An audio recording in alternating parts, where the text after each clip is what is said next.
I'm River Gassen. I am running for Congress in Colorado's 5th Congressional District. I'm running to represent, thank you.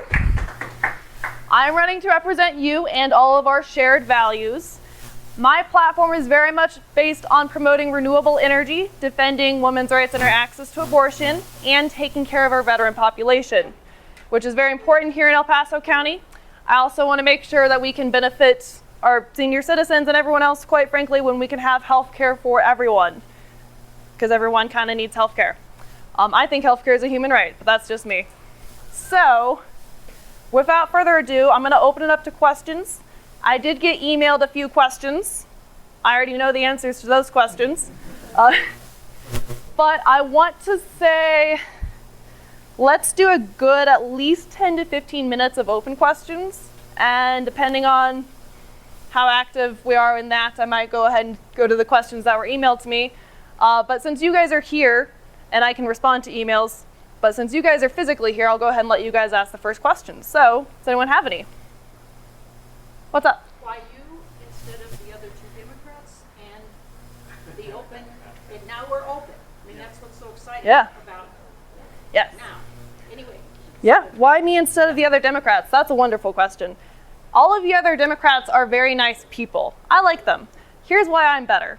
Not to brag or anything. So I am a scientist. What's up? Thank you. So I am a scientist. I'm a researcher. I've worked at the NASA Glenn Research Center. I've worked at UCCS BioFrontiers. I've also worked at the Space Foundation. My entire life has been education and learning and research. And I feel like that problem-solving strategy, that ability to consult experts, to search for empirical data and evidence, is really critical in decision-making. And I feel like that is critical in the legislation. Thus, I feel like researchers need to go into politics. And I have the most research background. All right, any other questions? Yes? El Paso County has about 17% seniors. I assume, I'm hoping, that most of them are registered to vote and do vote. What do you feel like that you can do to benefit seniors in El Paso County? Well, in District 5, sorry. Well, in District 5, I would hope all the districts, I would want to benefit all the seniors. But no, and for healthcare is a big thing, and Social Security is huge. I very much promote, continuing Social Security. I know my generation kind of sees Social Security as it might not reach us at all ever, and we might not ever get to see a day of retirement. And I feel like there's a lot of burnout and a loss of hope there. But promoting Social Security, making sure those benefits are strong and stable, will help younger generations stay motivated on that future as well. So promoting Social Security and promoting healthcare for everyone. So that's a follow-up for Medicare. Yes. Medicare and Medicaid are both essential. Yes. Climate change obviously is one of the defining issues of our time. And any plans to mitigate what's already in progress is going to have to be multifaceted. Would you talk a little bit about strategies you see as critical as we move forward? So cutting off our dependency on fossil fuel and oil is going to be absolutely critical, not just for the United States, but for the world. I personally like solar energy as my personal favorite source of renewable energy because it's the cheapest, it's the easiest to build, and there are alternatives to lithium batteries that make it even more environmentally friendly, such as sodium batteries or even sand batteries, or hydrogen batteries is something that I feel like needs a little bit more research, but that's an even more affordable option. And as someone who's taught solar energy science, I've actually taught students who started off learning the difference between a parallel and series circuit and taking them all the way to learning how to build a solar panel and use it. And that's their final is that it works.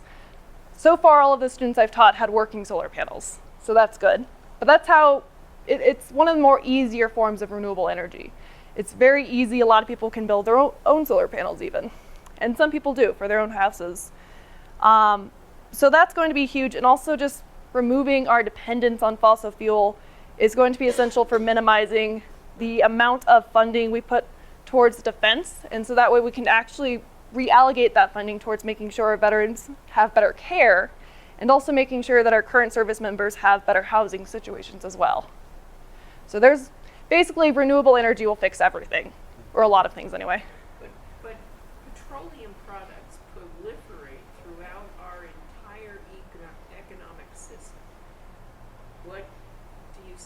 strategies for, in some ways, decreasing that dependence? I mean, all the plastics are petroleum-based. Yeah.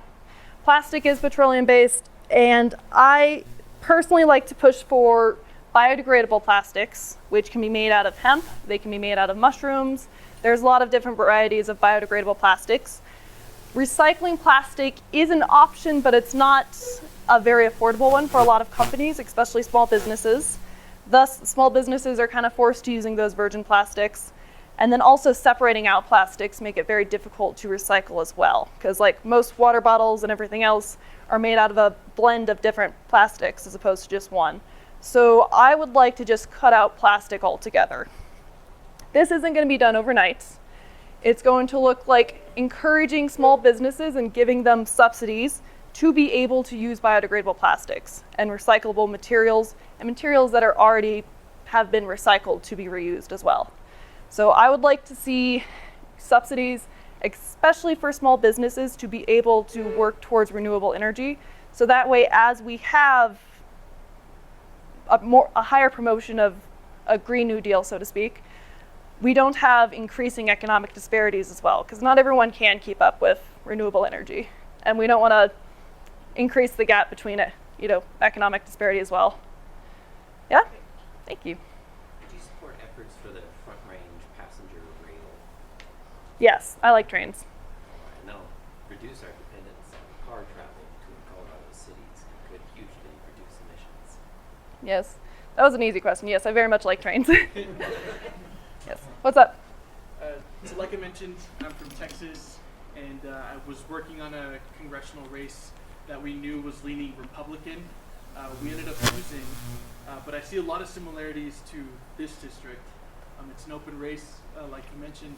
So I'm curious, what is your strategy to win? How are you going to succeed in a district that leans so heavily Republican? I love this question. So El Paso County is 49% unaffiliated voters. And so the trick is actually to get the unaffiliated voters. Now, unaffiliated voters are actually just voters who simply, genuinely don't have a decision. They don't rely heavily on partisan consideration. They want to have all of the information presented to them. So it quite literally is just give them the information and explain to them that you're the candidate who represents everyone. I identify as a Democrat because that's the party where I feel like my values most align.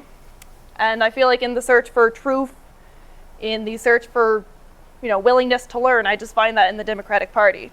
I feel that a lot of unaffiliated voters also search for just a willingness to learn and understand each other. And I think if I have a platform based on willingness to learn, on research, on collecting data, that is what's going to swing those unaffiliated voters who are genuinely just undecided. Yeah, so they need willingness to learn. Yes. I appreciate your approach to research and data and problem solving. My background's in science ed, and but I was just listening to NPR on my way over here, and basically these elections lately, the last decade or more, are all about emotion and personality, and I'm sad about that, but that just seems to be what's happening. And so, what are you thinking about? I don't know, but just what approach might work? Because you're right, this is a really red county. I think you hit the nail right on the head with the last few elections being very much about emotion, and that's part of why I'm running is because I feel like we need numbers, to put it simply. No, we need data-driven willingness to learn. We need researchers in politics because that's going to help minimize this increasing divide we have. Because you're right, emotions has been heavily played, and those philosophical decisions, those decisions people might make rooted on ideologies that are a couple thousand years old. I'm glad everyone got that joke. And partisan ideologies as well. In order to kind of minimize that gap, and again, get the unaffiliated voters, I feel like a STEM person needs to be in politics. So I think that's what's going to help for this district, at least. I can't speak for every divided district, though, but that's what I feel like will work here. Yes, Christian. I spend a lot of time trying to get younger people to get civically active, go out and vote, and really care about their community, as you're aware. things I hear back a lot is our world is on fire. Why should I go and care about my community when the people who built it are getting rich while it all burns and we have no future? Why should I care? What is the piece of inspiration that you can give to our younger people to get them to care again about our community and to really fight for what should be ours in the future? That's a great question. Well, quite frankly, our younger generations do have the most at stake, and we have the least say currently in our current political system. And democracy thrives when we actively participate. So my stance to you is we need to convince people to actively participate for the sake of democracy, so that way we can have that say in our future. I hope that answered your question.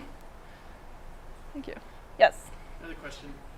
So Club Q happened, I think, like a year ago now.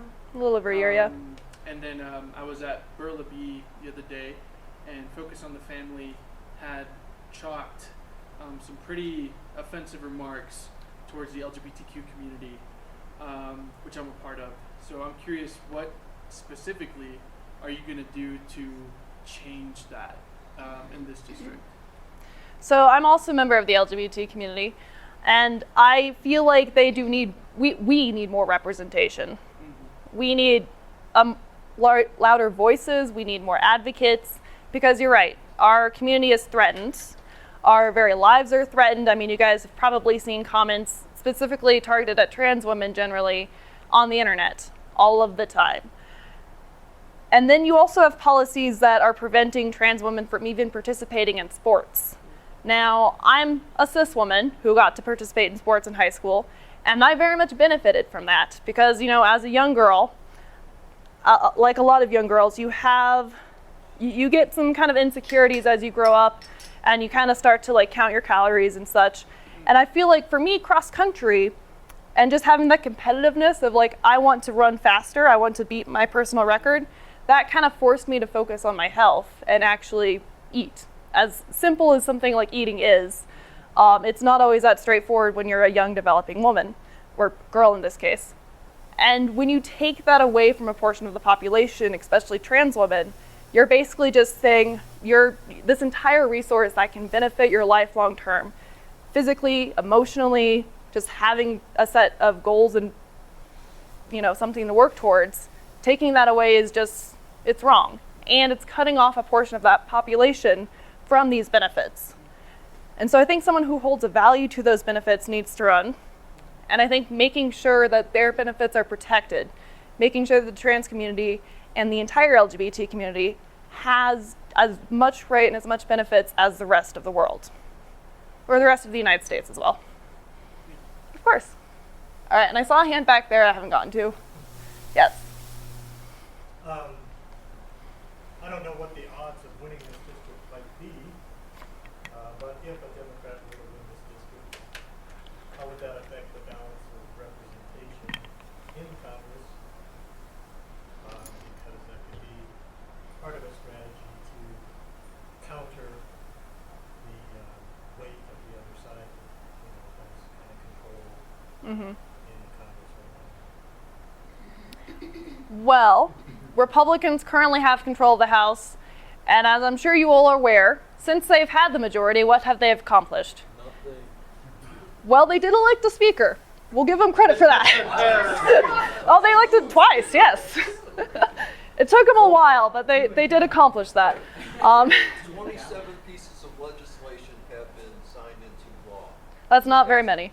They might be proud of it, though. They like stopping the government dead on its heels. They've also narrowly averted quite a few government shutdowns. I feel like having a government function is yeah. No, you're absolutely right. And honestly, like, I do feel like electing a speaker and not having the government shut down is kind of the bare minimum of, you know, functioning. Not to be dramatic or anything. But yeah, no, we need a Democratic majority in the House because we need to start getting things done. We can't function if we're not doing anything. And right now, the Democrats are the minority, and they're doing a lot of the heavy work. And so flipping seats is how we get more Democrats in there. Flipping this seat, I feel like, will also inspire other heavily red districts in order to be able to lift up and have their voices heard as well. Because when you're a Democrat in a heavily red district, you might not feel like your voice is heard, you might not even vote. And so flipping seats is how we inspire that vote. There you go. Yes? Have you talked to Adam Frisch? I mean, he's in a fairly red area too, and he's made some pretty significant gains in those areas. Have you reached out and had conversations with him? I have reached out. He is a busy man. We have a meeting February 9th. I'll have to double check the date, but it's on my calendar. Well, that's good. Yes. We have a 30-minute Zoom meeting. I did offer to drive to Pueblo, but yeah. So I have reached out. We have a meeting scheduled, and I'm going to ask him about flipping seats and making sure we do that, because I know that's something he's also trying to do right now. He has a little bit more resources and an advantage than we have in El Paso County right now. But I feel like what he was able to do was help the more red districts here in Colorado get inspired and realize, like, okay, we can do this as well. We might have really close elections, but moving that needle and getting us closer and closer and closer is how we start to inspire people to vote, is how we start to inspire people to donate, is how we start to get that momentum really going. I'd like for it to happen sooner rather than later, though, of course. But yeah, what's up? So Republicans have said that if they get control of the Senate, the U.S. Senate and the U.S. House, they would like to pass a national abortion ban. So if you were in the minority in the House, how hard could you fight against that? That's a great question. I will never allow an abortion ban because abortion is healthcare and healthcare is a human right. If you don't have the rights to your own body, I can't even fathom. I mean, I can fathom because I am a woman, but I can't fathom the mentality of just wanting to take away those rights. I don't understand the Republican mentality there. And it's difficult because you do want to have compromise, you want to be able to reach across the aisle, but you can't compromise on, no, I want to be able to make a decision on my own body. Here, here. So I don't like filibusters, but I do feel like there are reasons to have them, and that might be a good one. So yeah, I will definitely fight to protect reproductive rights. Yes. How do you propose to get evangelicals to support you? So recovering evangelicalists actually make up a large portion of this district, and a large portion of candidates, recovering is a term. So my mom was a recovering Catholic. She was the youngest of 7. And I got to grow up kind of witnessing her going from, being a strong Catholic to kind of reconciling what that was doing with her life, what was that doing with her country, what that was doing to women specifically. And I was a young girl who was told, abortion's bad, abortion's horrible, you're going to go to hell. And then later in my life, she sat me down and said, I was wrong and I need to re-educate you. And I was a child through all this. And I feel like that is a pattern that we're seeing everywhere in this district as well. I think what's happening is Trump kind of exposed what the real mission of conservatism and the evangelical agenda is as well. It also pushed religion into this position of social control, which may have never been its entire intention, but it seems to have been weaponized. And so, your question was, how do I get them to vote? Recovering evangelicalists, how do I get them to vote? Yeah. Recovering evangelicalists have been voting the way that their church tells them to, and then when they realize they can't vote that way for moral reasons or because they don't like Trump, they are kind of left in limbo of, okay, well now I don't know how to vote. And so I feel like relating the story to the recovering evangelicalists and being like, no, you can vote, it's okay to change sides, is how we're going to get them to vote. And as for the hardcore evangelicalists who are like, no, I'm definitely going to stay with conservative values, I don't know if I'm going to swing those ones specifically, to be honest with you. It's going to take time. It's going to take cultural changes. Well, it's a big issue. It is a big issue. Not only the Colorado Springs, the Vatican of the U.S. The Vatican of the U.S. Colorado I don't know about that. Colorado Springs tends to vote a lot more liberal than people give it credit for. Yeah. And El Paso County does. I understand, but we're at a tipping point. We've got 3 parts involved here, and one of them is the unaffiliated, which Rick mentioned just a minute ago. Unaffiliates make up a little less than half this district too, so getting their vote will swing everything. And then you had your hand up for a while. What's up? No, Chris. No, I am talking about you. So, a lot of young people right now are saying our Democratic Party does not represent our values. Like, Biden has taken a hard stance on Israel that pretty much pulls in the negatives amongst people under 35. Like, it couldn't be much worse on that category.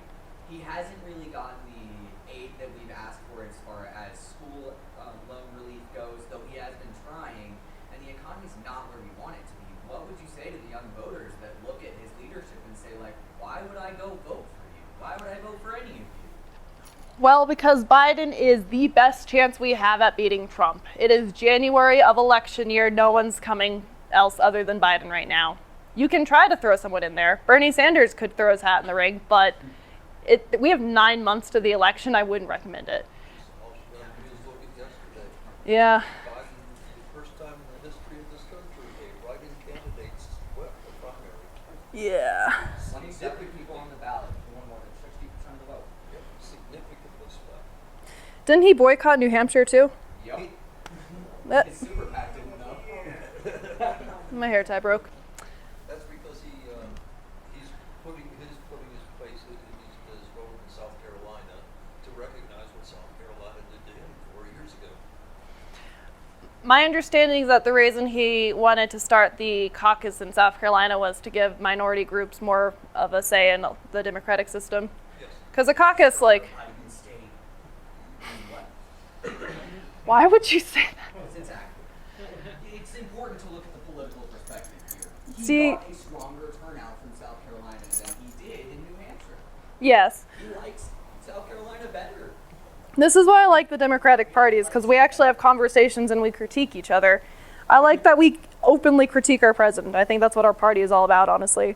Because the Democratic Party really is just the party of, everyone wants to do what's best for the government. Everyone has different opinions to bring to that table, and therefore we have a very wide net as a Democratic Party, whereas the Republican Party is kind of more about social control of everyone. So yeah, I think this criticism is just a natural response to wanting to make our country better. Yes. But with the whole rise of Trump, there is also a rise in fascism in this country. Something that some of us never thought would possibly happen. But that authoritarianism bent is a real problem. How would you combat it if you were elected? By not being a fascist. No, really though. I mean, we just need to elect people who are not fascist. We need to make sure that the David Let's Go Brandon Williams of the world don't get elected. Because I don't think we can handle 2 years of that. I certainly don't want to go through 2 years of that. Oh, So my question him and then you, yes. on that, and it's kind of a two-part question, and it might be the same answer, but who do you see as the biggest threat from the Republican side, and who do you want to be in the race with? If that makes sense. Who do you want your opponent to be because they're beatable? Beatable and who I want my opponent to be are two very different things. No, really though, because there's always the chance that they could win, and I would want the Republican that's least threatening, the one that's gonna do the least amount of damage, to be the one that they select. Because there's always the chance that they might win, and even if they don't win, which I would hope they don't, they still get a pretty loud voice in the whole process. And so having the more moderate Republican would be the more ideal choice for me, because they will still have a pretty loud voice. Yes.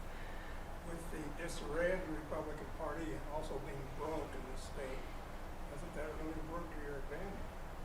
Yeah, the fact that there's 5 Republicans right now in the primaries. Yeah, that does work to my advantage, I will say. Yes. I remember. If you are elected, you will not only be representing the opinions of the people in this room, but you'll also be representing the ones who didn't vote for you. How will you represent the ones whose opinions are so opposite yours that they will feel like you've represented them? Do you see where I'm going with Yeah. that? It's like, yes, we elected you, but you represent everybody in this district. Yes. Well, the Democratic Party is the party of empathy. It's the party that truly fights to represent everyone. Having things like Social Security benefits benefits everyone regardless of what party you're in. Having things like roads, call that a socialism concept, but public transportation, roads, public schools, these benefit everyone. And Democrats are the ones fighting for these. I guess empathy is just the way of saying it. Just being like, I want to know what the needs are of the opposition. And the needs just can't be, well, I just want you to not have rights to your body. Because that's not something I can provide them. But what I can say is you have the right to not get an abortion if you don't want one. Okay, a follow-up kind of on that. Our current representative, I don't know when the last time he had a town hall or met with people who didn't vote for him. Yeah. I really don't remember that. Will you be having open town halls so people who didn't vote for you can come Of and course. say those things to you that they probably shouldn't? Yeah. I mean, No. how tough a skin will you have? I mean, this town hall is open. Republicans could come here if they want. Doug Lamborn could come here if he wanted to. I imagine he probably wouldn't, because he didn't even go to his own town halls. But he could come here. Like, this was open and advertised to the public. It was advertised on Facebook and in the Democratic Blast. However, only my followers are really on those platforms. And out of curiosity, just to do a quick survey, how many of you guys found this event from the Blast? Okay, and how many of you guys through Facebook? Oh, and I texted you. That's fair. And how many people did I just text and be like, hey, you want to come? All right, so a good mix. What's up? I got it from John. Heard about it from a friend. I love that. Nice. So what kind of coalitions would you try to build even on the Democratic side? Mhm. In Colorado Springs, the district writ large? I mean, you're going to have a lot of support from a lot of different groups of people. Hmm. Any ideas of who you might try to, organizations or individuals or people you might So you're asking who do I want to over work on with? your side? Yeah, and who would work for you and help you in your campaign? I didn't know if you. Yeah, no, that's a good question. Well, I would want to work with any organization that I feel like I could stand behind and be like, these guys are doing great work.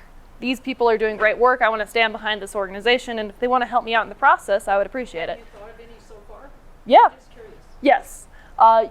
Unions, I'm a huge fan of unions. I want to make sure they have a seat at the table. I have been meeting with a few union representatives.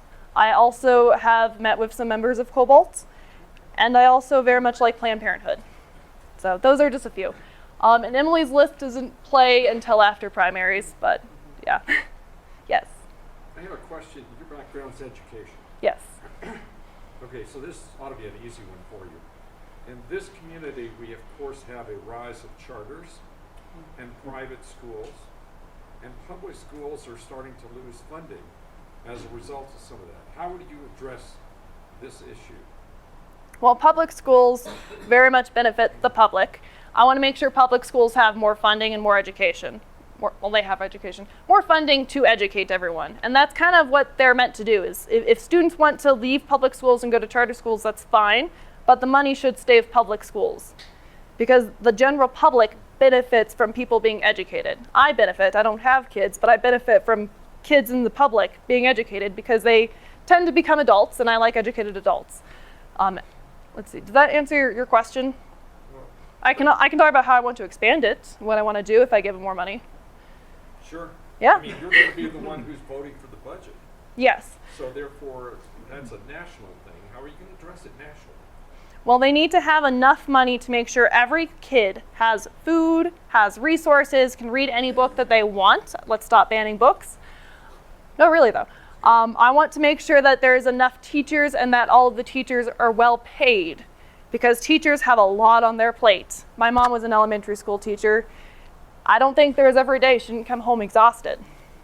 And that's hard to see growing up, but she did a lot of good work and she educated a lot of students. She also had a lot of special needs kids in her classroom as well, and those kids need just as many resources as everyone else. So making sure every kid has their needs met, which does mean giving them as much funding as they need. I don't think schools are very corrupt as far as where they're going to spend their money. They're being pushed to a limit. They are stretched very thin. And until they're no longer being stretched thin, until they're no longer at a point where there's just like such a wide variety of issues that they have, where they have to decide which programs to fund, until that stops being an issue, then we need to keep giving them more money. Yes? It all comes down to money. What kinds of changes would you propose to the federal tax policy? Tax the wealthy. A little more. How about a little more? Yeah. Well, the money's out there. It is out there. Yeah, but Yeah, I mean, so as far as government spending goes, Keynesian economics has been shown that when you put more money into programs that benefit the economy, like education, that it overall benefits and grows the economy. So you don't really need to worry about, okay, how is this going to impact the economy if we go into more debt to spend money here, when spending money here is also what's growing the economy. well, when you said you changed tax policy, in what way? I would like to tax the wealthy. And let me go into that in a little bit more detail. So like, let's say you're not wealthy, most people aren't, and if you are paying 12% of your income towards taxes, that is much less revenue for the government than if you are Jeff Bezos paying 12% of their revenue. And yet Jeff Bezos is probably paying a much lower percentage. Pay zero. That's a problem.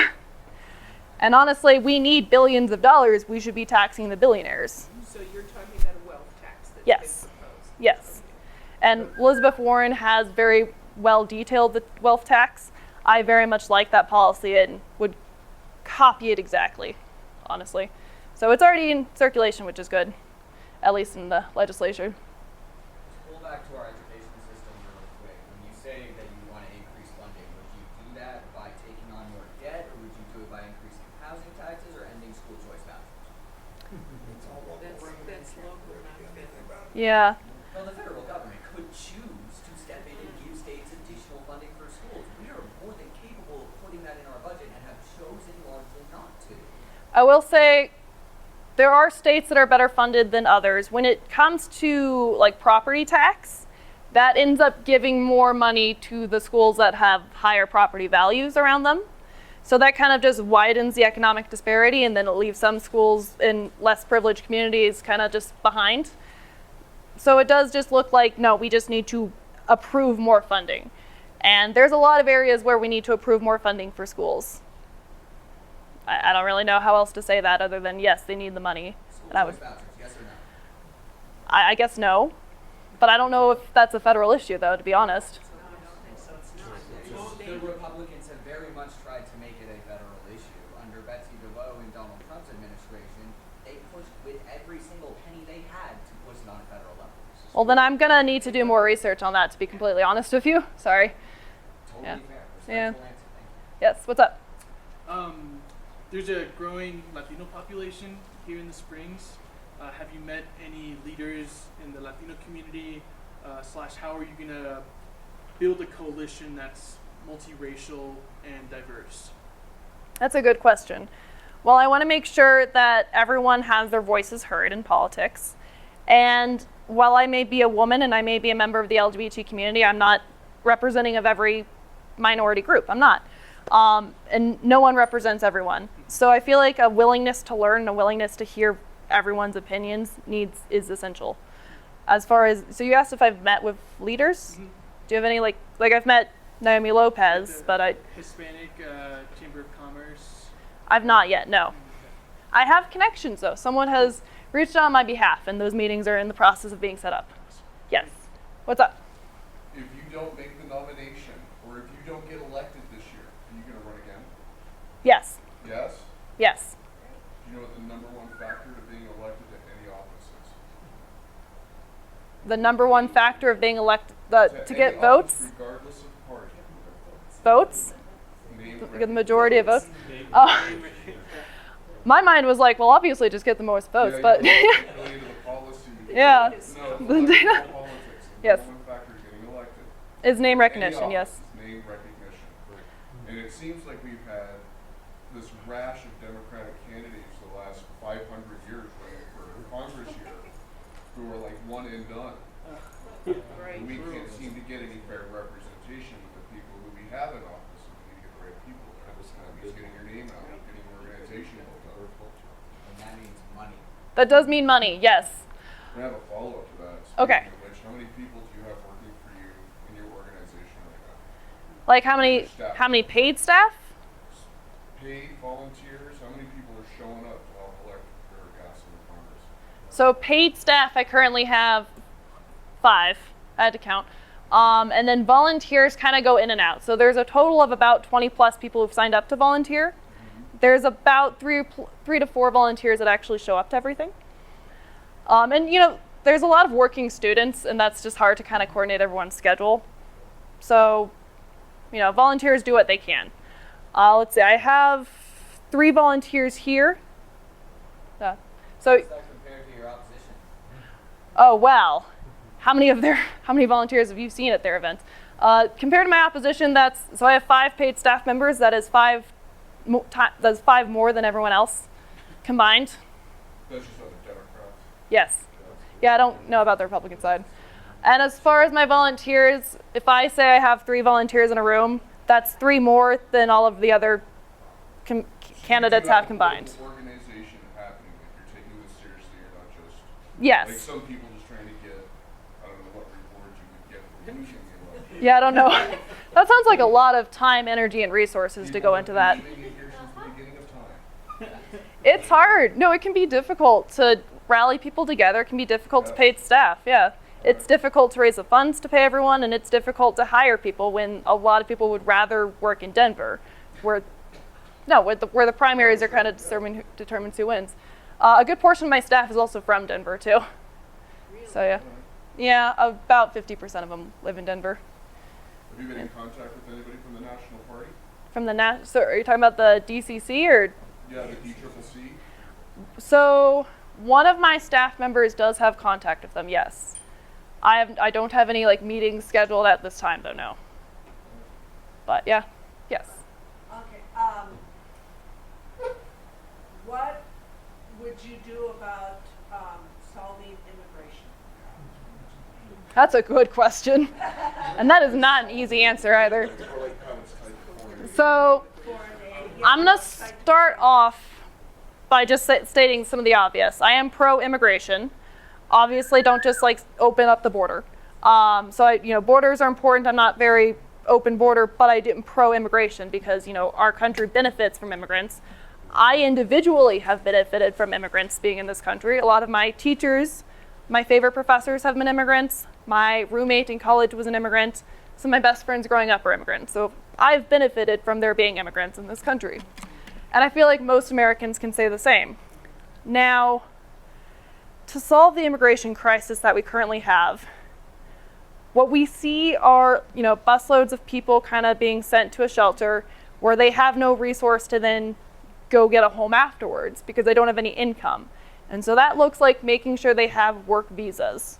Giving people work visas and saying, okay, we're going to let you work in this country while we do the paperwork to make sure that you can become a citizen in the path to citizenship. A lot of the issue is that because the path to citizenship is so long, so complicated, and there are people whose lives are at stake, a lot of people will just ignore that process and quite literally just run across the border. So we need to make sure that the process is easier, shorter, possible. We need to make it possible for people to find a path to citizenship. And we need to expedite work visas. So that way they can come here and start working and have a place to live so they're not just kind of all grouped together in a shelter that gets overwhelmed.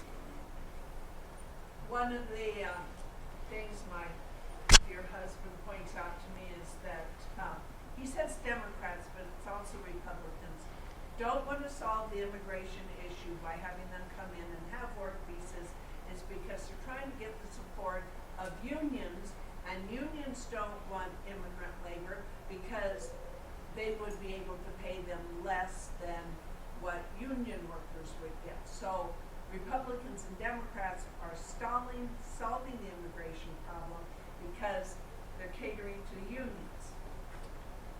What do you think about that? I think I need to do some research on that. No, honestly though, because I'm pro-immigration, I'm also pro-unions. I've never heard of those two conflicting, I'm going to be honest.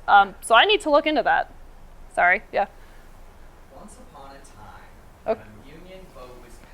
Okay. All of the membership of the company that was subject to that union, whether they voted no or yes, if it passed, they were a mandatory member. One of the issues here, if immigrants are not having to be mandatory members because Reagan repealed that law, then our unions are going to have issues bringing in more immigrants because of exactly what she said. So would you support reinstituting the laws that made our unions as strong as they were back when Reagan took office? Yes, that kind of sounds like a no-brainer. Yes. Yes. Let's shift to foreign policy. Oh, here we go.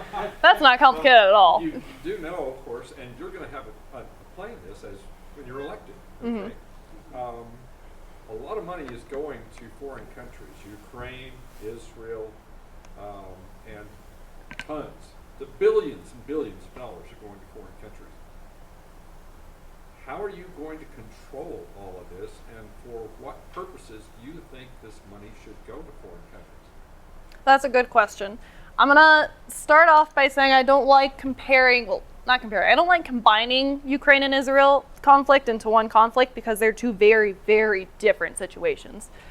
And I would say, let's start with Ukraine, because that war did start first. I very much want to support Ukraine. I have friends who are Ukrainian. Some people in here probably also have friends who are Ukrainian. My academic advisor is Ukrainian, and they're also our ally and our friend. And they very much didn't, ask for this war.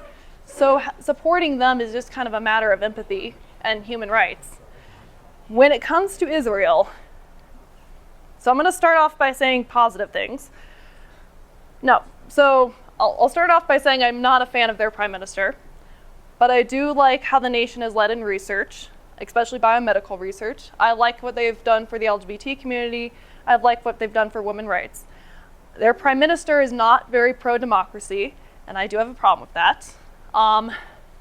Netanyahu has very openly spoken in favor of Trump, and a lot of young people kind of see the relationship between the United States and Israel as a geopolitical strategic one in the quest for oil in the Middle East.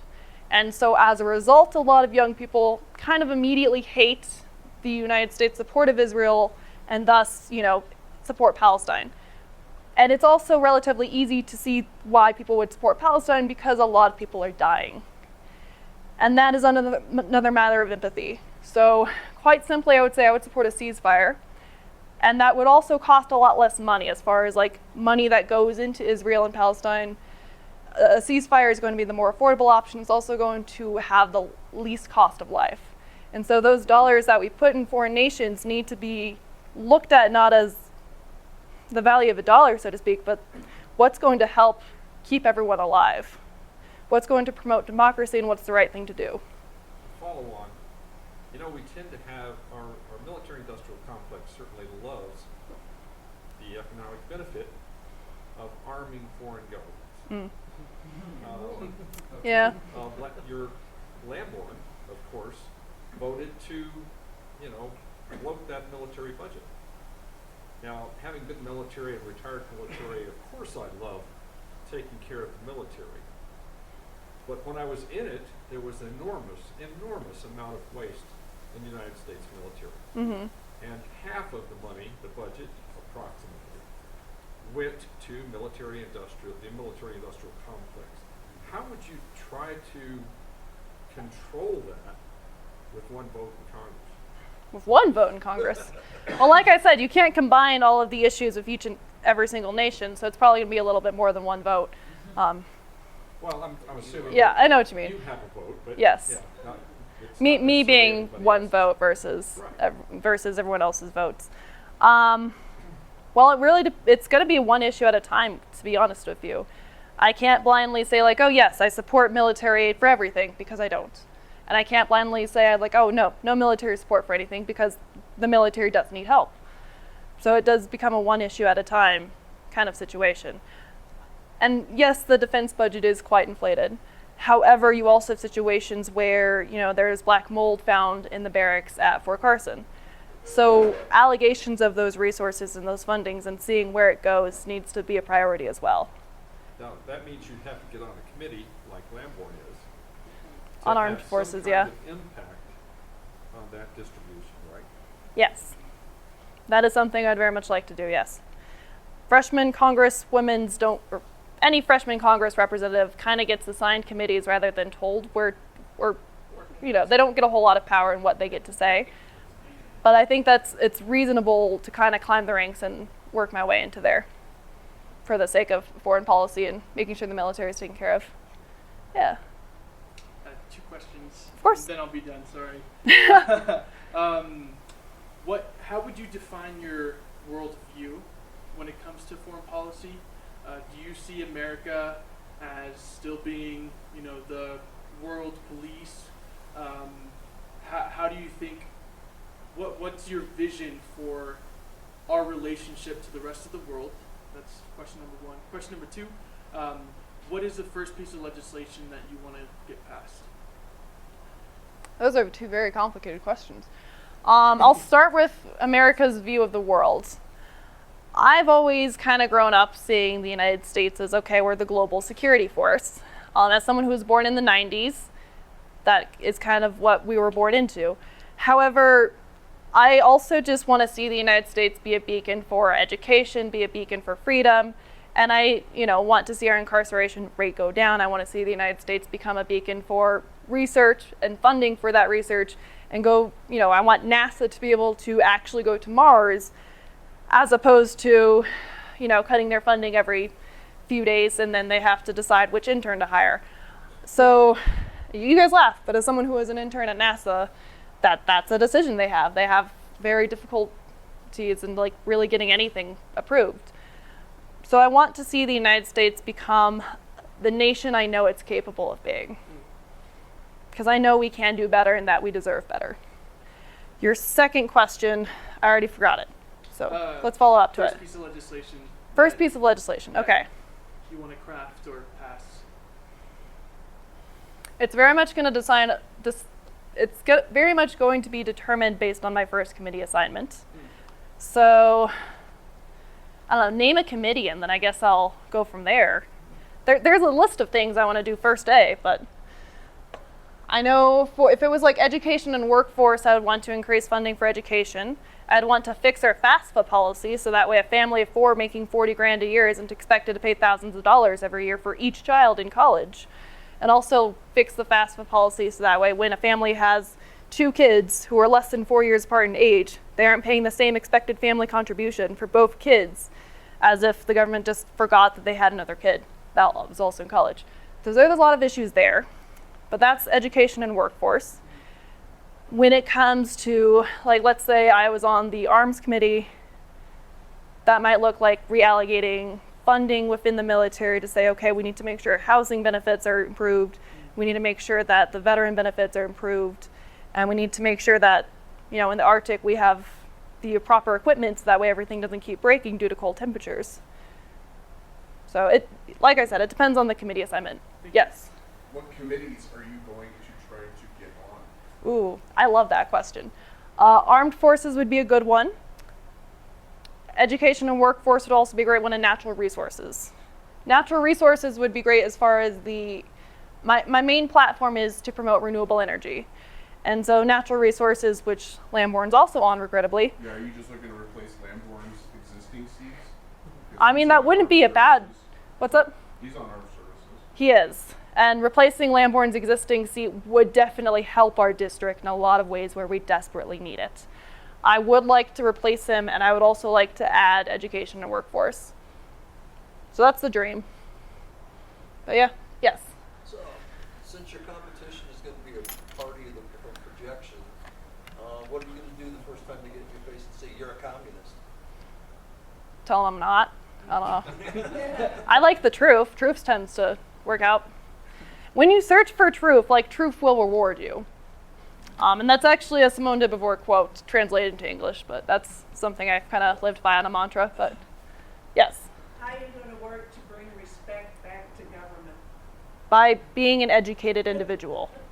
No disrespect to people who, you don't need a higher education degree in order to be in politics. Like I said, just actually listening to people and being a politician that wants to genuinely help everyone as opposed to wanting to stop legislation, as opposed to what the Republicans are doing, which is wanting to kind of just get in the way of everything and have social control and a quest for power. So politicians gain respect by leading, and that is kind of the short of it. Yes. In a world where the opposition very much uses misinformation and bad, like, advertisements with bad information in it to try and hide the truth, how will you bring truth to your constituents? Are you prepared? No, that's. Right? Am I? If we think this is going to be a principled, Yeah. civil election coming up here. We don't know who the Your Republicans town Yeah. hall's a perfect example. Thank you. So the issues that we run into is that when you're a person who demands truth and accurate information, you're going to get that out much slower than someone who just says whatever's on their mind. But then there's also sources of information that we as a society tend to respect, at least I would hope we respect. So like publications like Nature, for example, very prestigious journal, everyone kind of respects the information that comes out of there, at least in the scientific community we do. And so the reason for that is because they hold themselves to high standards. I need to be an individual that holds myself to high standards and make sure everything that I say is accurate. Otherwise, I'll lose trust. And so making sure I maintain that trust is essential in this regard. And then you had a hand up too, but it went down. Yeah, I mean, that was pretty much, like, are you prepared Oh, for okay. this shit show that is coming? Yeah. Like, what are your soft commie targets? My soft commie targets? Yeah, the shit they're gonna come up with, and they're saying, well, River supports A, B, C, and D, and she's a commie. We're gonna see your face on TV in That's grayscale. common. that That's says, fine. She's pro-immigration, are you? And I am a commie, so I can say those things. Otherwise, I wouldn't be running if I didn't think I was prepared. Okay. Yeah? Yes. Scary. This is kind of Scary, yes. This is a goofy question, but I kind of noticed that when Boebert was elected, she surrounded herself with experienced staff, but she had no clue. She still doesn't have a clue, as far as that's concerned. How do you remain detached from your staff, which is trying to influence you, and keep your own individuality and your own ability to accomplish your tasks? This is the same as how do you work in a group project in a graduate program, honestly. And any graduate student researcher has had to surround themselves with professors who know more and get ridiculed by them. That's kind of the same setup that you would need to have to be a good legislator, honestly, is you need to surround yourself by experts, allow yourself to get ridiculed, and actively work to try and, promote yourself and make yourself better. Does that answer your question? I hope so. We'll say yes. Along that same line, when Boebert went to Congress, she inherited or hired Gardner's staff, so they knew how to do things. Where would you get your staff? I mean, those You are. have some. Well, Yeah. But they may not be. I mean, these were people that had functioned well at the federal level. Where would you get your staff? Who might you rely on to get recommendations? I mean, would you go to Hickenlooper and Bennett and ask for people to work on your staff? Because I would imagine it's rather elaborate. I would certainly trust any recommendation from Hickenlooper or Bennett. They are definitely two politicians I respect. And I would also trust the recommendation of party leaders here in Colorado. I know our previous vice chair, Howard Chow, I'm not sure if that name that's fair. Well, he was our previous party vice chair. And he's also working part-time on my campaign as well. I very much respect his opinion. And any advice I would get from party leaders, previous elected officials, their recommendation is going to be a stronghold for me. Yeah. Yes? Can I actually just respond to that? Lauren Boebert is my congressperson. Lucky me. I'm so sorry. She did inherit Gardner's staff, but Gardner failed at this, and so did Lauren Boebert, and so did their staff, because they have the worst constituent services in this entire state. I work with every congressional office in the state, and I am absolutely decrying the work I did to get Scott Tipton out of office and help Lauren Boebert enter. And I'll lay that claim on myself, because Scott Tipton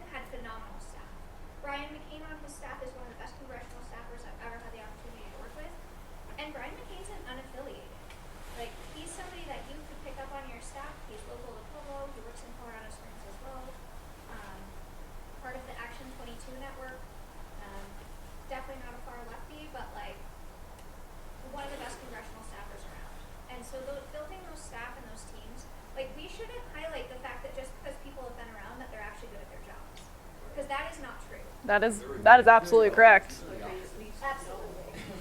No, honestly, I feel like fresh and new perspectives are just as valuable as 20 years of experience, especially being a young person who 20 years ago was still, a child. But yeah, no, so fresh perspectives and moderate perspectives too are going to be very helpful for this district. I don't know if that was a question, actually. No, it was not. It was like a deep clarification needed about the inadequacy of their staff. Okay. I respect that. I needed a soapbox on that one. I've been stuck dealing with them forever, and having to send.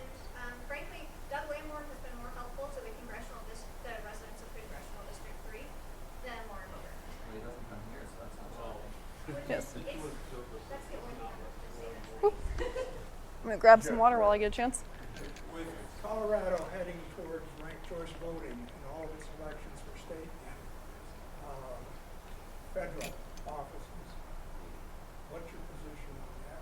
And I understand that Senator Bennett introduced it to go nationwide. Mm-hmm. Would you support legislation? I would. I feel like ranked choice voting has had a clear path of weeding out extremism. And I like weeding out extremism because ranked choice voting would probably weed out someone like Trump. It tends to lean in favor of some people in between moderate and progressive. Ranked choice voting would probably support candidates or these are elected officials that I'm naming that I feel like would benefit from ranked choice voting. Thank you for coming. So like Elizabeth Warren, for example. Oh, okay. I feel like is a politician who's kind of in between moderate and progressive, and I very much like that stance. That's kind of where I feel like I fall into as well. So yeah, to answer your question, I do support that on the federal level. Yes. I have a big picture question. Would you be willing to venture an opinion on a Biden-Cheney ticket for the Democratic? I don't know. No, really though. It was proposed in the Gazette. It was proposed in the Gazette today. Oh. It's so right wing, it's insane. I would need to know more. So we're talking about Liz Cheney, Yes. the Republican. I would need to know more about the plausibility of that and what that's actually going to do. Liz Cheney is a perfect example of a moderate Republican, I suppose. She's nowhere near a moderate Republican. She is so far. She is conservative. Right, it's ridiculous. The difference is that she stood up for the Constitution. Which nowadays, I guess, the term moderate Republican is nowhere near moderate, to be fair. I remember when I was younger, and do you guys remember when Barack Obama and Mitt Romney were running against each other? Oh, of course. Thank you for coming. I remember thinking to myself, wow, Mitt Romney is so conservative. He'll never win because he's just so dang conservative. And then he became the moderate Republican, so to speak, kind of grouped in with Liz Cheney. And it's weird. Like, that's how far the Republican Party has swung. And very few Republicans just kind of stood put, and then the party just swung around them. And that's strange to me. So let's see. So you're asking if I support a Biden-Cheney ticket. Just an opinion. Just an opinion. What that. I like Harris. I like Kamala Harris. I would prefer her over Liz Cheney. So there you go. There's my stance. Thank you. Yes. So, just to clarify, where are you on the moderate to progressive scale? Where am I on the moderate to progressive scale? Is this like a 1 to 10 scale or Yeah, 1 to 10. 1 to 10? 5? I mean, take AOC as one side. I don't like having politicians like this is the example of progressive, this is the example of moderate, because like I want to know like what are the policies that separate moderate and progressive? Because this is a genuine question. What is a progressive versus a moderate? Like, are people just labeled progressive if they're younger, if they're a woman, if they're a member of the LGBT community? Because honestly, that's kind of what it feels like at times. I know I've been labeled as progressive, but what is the difference between progressive and moderate? So we'll start there. So I'm at. Need to define it? Okay. Well, Yeah. First of all, most of the moderates are corporate Democrats. Okay. They support the corporations, not the people. I would say I'm a And people person. unfortunately, the power right now in Washington, Democratic power, they're all corporate Democrats. So when you say corporate Democrat, do you mean you want a Democrat, is a progressive Democrat just a grassroots Democrat? They work for the people, not the corporations. Yes. I would say I work for the people and not the corporations. I'm going to be honest, I don't think that's the label of progressive. I feel like you can be a moderate person who supports the people. If you disagree, that's fair though. But that's where my stance is, yes. Are there any PACs that you're talking to right now that you'd like to get funding from through your campaign? I would not say no to PACs from unions or Cobalt or Planned Parenthood. Any PAC I would accept money from though, and I'm not going to get free money, of course. Yeah. Any PAC money I accept is going to be from an organization that I feel like I could stand behind and say, yes, I represent what they stand for. They represent what I stand for. Because PACs ultimately come down to a partnership. I don't support dark money, and I don't support if someone just walked in and was like, here's a $5,000 PAC from Mystery, I'm going to have some questions. So yeah, I want transparency. I want to know why the money is given to me and for what. Yeah. And then I swear I saw hands over here. There it is. So there are a couple of the policy differences for progressives and moderates for reference. If you look at healthcare, progressives would say free healthcare all the way. Like 100% it shouldn't be paid to come out of the taxes. Moderates would say Obamacare went far enough. We gave a good insurance for everyone that covers the poorest of us. A moderate Democrat might say we should raise the minimum wage federally to $10 or $15 and leave it there for a while, whereas a progressive might say it needs to go up to $20 right now and it needs to be adjusted every other year for inflation. Those would become some of the bigger ones in our party. I would say the other most contentious one would be Israel and Palestine. So progressives tend to lean a lot closer to siding with Palestine, and moderates tend to lean closer to sending more aid to Israel, for instance. On that scale, laying out those couple of subjects, which direction do you think you would fall? In the middle. No, really though. I don't blindly support one or the other side when it comes to the Israel-Palestine conflict, because blindly supporting just one side neglects the issues on the other. It's a very complicated issue between Israel and Palestine, and there's blood on both sides. Both sides have done horrible things. I don't blindly support either side right now, to be honest with you. I do support a ceasefire because I feel like that's going to save lives. So that's just a stance of empathy. Yeah. And then you were asking... I was more laying out a couple of examples of Okay. moderate versus progressive to give you a better scale to answer those questions. Yeah. So on your 1 to 10 scale, 5. In the middle. Yeah. I want to support all Democrats, to be honest. I want to support all people, not just all Democrats. And I feel like having strong stances on either side is already a touchy subject. We can push it. So. We can push it, yeah. Okay, so I will do say you this. su- I do you do support Medicare do for you all. support, profit-generated health insurance, or do you support free health care for all people? I support health care for all people. Okay, so that's one step progressive. That is one step progressive. I think it's also dangerous, though, to just blindly go towards progressive, to be honest, because you have to be able to willing to compromise as well. And I'm not saying no, you're right. You're right. Compromise. Yeah. But you're looking at insurance companies that are controlling trillions of dollars that they declare who's going to get medical treatment. What I would like to see is, so yes, I absolutely support free healthcare for all. I want Obamacare to be expanded. I'm a beneficiary of Obamacare, and I have a lot of friends who didn't quite qualify who just went without health insurance, and that's not okay. I don't like labeling these issues as progressive as moderate, because then it kind of forces people to shy away from them, for example. Like if someone doesn't want to be progressive, they don't want to be labeled progressive, they might be more likely to shy away from those progressive policies. I feel like what we should pay attention to is what are the individual policies that a politician wants to get passed? Where do they stand on the issues? As opposed to just the label that's attached to it. Does that answer your question? Good. Yes. Yeah, are you talking like an expansion of the ACA, or are you talking more like a Medicare for all? Medicare for all. Elimination of the ACA and elimination of Medicaid, and just have a single payer for everybody. I wouldn't be opposed to expanding Medicaid and Medicare if that was a way of allowing it for more people. Is that what you're asking, or?